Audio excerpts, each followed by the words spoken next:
Hello, everyone. You are listening to Love Life with me, Matthew Hussey, and we have another beautiful, wonderful, gorgeous caller on the line. Her name is Aubrey. Aubrey, are you there? I am. Thanks for that introduction. Jeez. It was. Oh, do you know that's the first time I've ever done that introduction? Thank you. Thank you for that honor. Well, Aubrey, what was your question? Okay. So my best friend, who is a guy, I met at work, but about a year and a half ago. Anyways, I got engaged a few months ago, and now I'm a best man. I've only met his fiancée just a handful of times, and kind of been a little awkward. I was hoping for just some advice on how to handle this whole situation. So it's awkward with her. Why? Because she doesn't respect the relationship that you have with him? I'm not sure 100%. I've had issues with his girlfriends in the past because they've had issues with me being a female.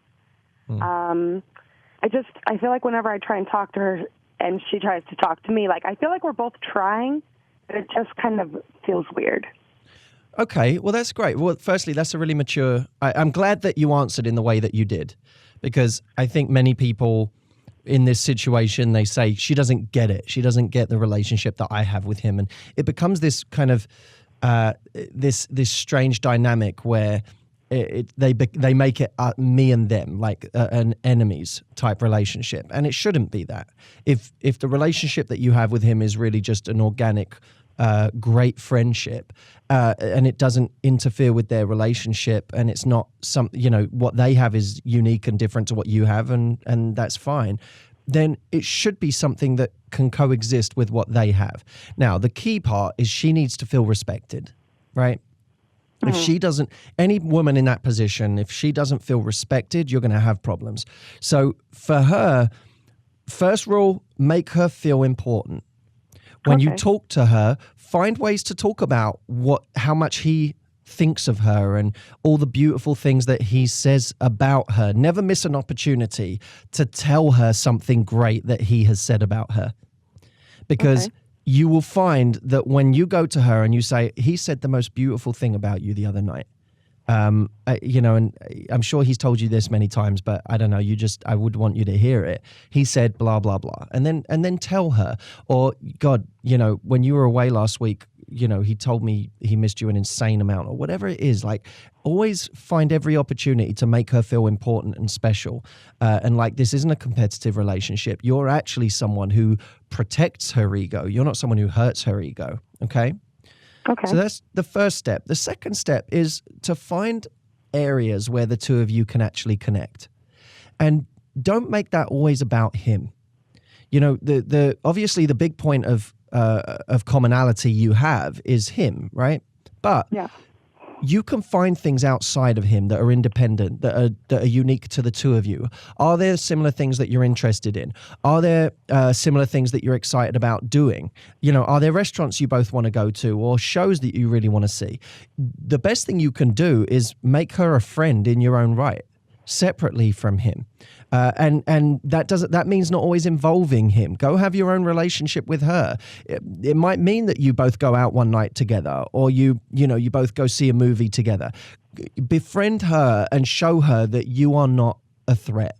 Because it's going to be weird for anybody. And that's the key thing to remember, Aubrey, is that for anybody in that situation, even the most confident among us can sometimes be forgiven for feeling a little jealous or a little left out when someone has an important relationship, when our significant other has an important relationship that doesn't really involve us. Yeah, I couldn't even imagine, especially with opposite sex. Like, that would be... I don't know how I would handle a situation like that. Precisely. So now I want you to think about what would make you feel better if it was you. What would put you at ease if it was you? And I think something that would put her at ease is if you made an effort with her independently of him. I think it would also help her if, when you're with her, you talk about guys you're interested in.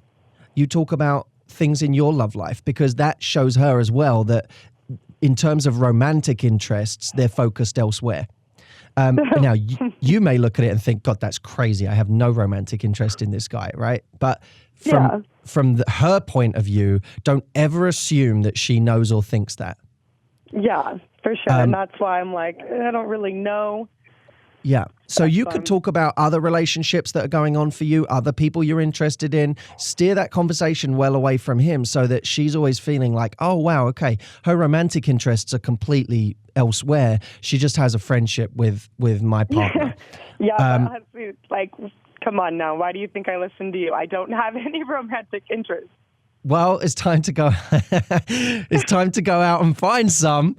I've been busy. I've been really busy, and I will not feel like I have the time. Aubrey, if you listen to me, then you know that using that excuse in front of me is a bad idea. No, but can I tell you why? Okay. Like I've got a full-time job. I've got inventory that I'm trying to make so I can start my own business. Mm-hmm. I've got a house that's in the middle of a remodel, so I'm constantly got some projects going on. And I'm a DIYer, so I have to figure out not only how to do it, but how to do it perfectly for my house the first time around. Mm-hmm. And then when I work most nights until, midnight, 1 a.m. I'm a pretty busy person. So you should just not meet anyone ever, and you should no. I mean, no. Aubrey, I agree with you. I think you should just go through your life not meeting anyone and be lonely and die an old cat-ridden lady. No. But I want to die an old pitbull-ridden lady. Pitbull? I want to do the dog thing. I want to be like the first crazy dog lady. I just want to be this miserable old lady who has a bunch of dogs and yells at random kids as they walk past my street. Which, of course, is why you listen to me. Yes, this is why I listen to you. So I'm getting there.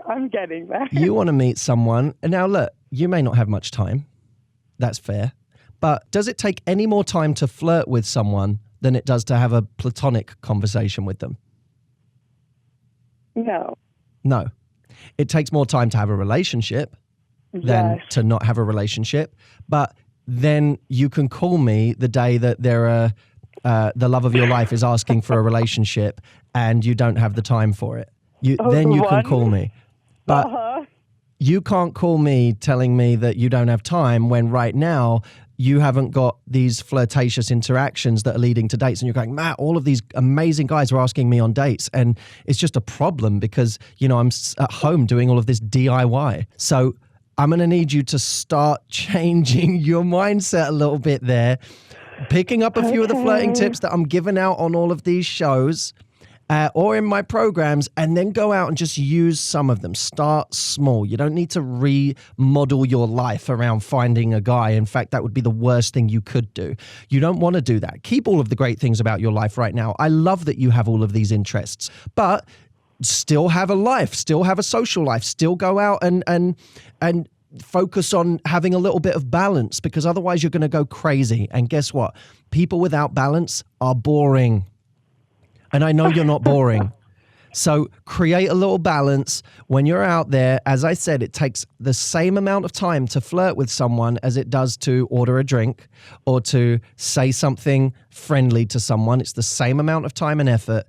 And then we'll have a different conversation about time management when you come to me and you say, I've got too many dates and I don't know what to do with them because I just have no time. Well, we can have a conversation about time management at that point. Is that fair?